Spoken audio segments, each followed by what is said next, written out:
தனக்கு எதிராக தொடரப்பட்ட அவதூறு வழக்கை தள்ளுபடி செய்யக்கோரி விஜயகாந்த் தொடர்ந்த வழக்கில் 3 வார காலத்திற்குள் பதிலளிக்க தமிழக முதலமைச்சருக்கு உச்சநீதிமன்றம் உத்தரவிட்டுள்ளது.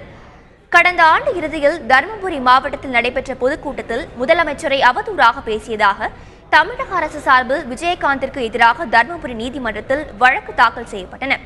இந்த வழக்கை தள்ளுபடி செய்யக்கோரி விஜயகாந்த் உச்சநீதிமன்றத்தில் மேல்முறையீடு செய்திருந்தார்.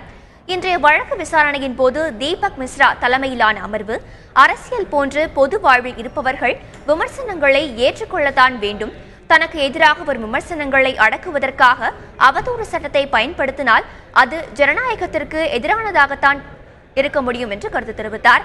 மேலும் விஜயகாந்த் தொடர்ந்த வழக்கில் ஜெயலலிதாவிற்கு இன்னும் நோட்டீஸ் சென்றடையவில்லை என தமிழக அரசு சார்பில் வாதம் முன்வைக்கப்பட்டதால் மீண்டும் நோட்டீஸ் அனுப்ப உத்தரவிட்ட நீதிபதிகள் முதலமைச்சர் ஜெயலலிதா 3 வார காலத்திற்குள் பதிலளிக்க வேண்டும் எனவும் உத்தரவிட்டனர். இதையடுத்து இந்த வழக்கு செப்டம்பர் 22ஆம் தேதிக்கு ஒத்திவைக்கப்பட்டது.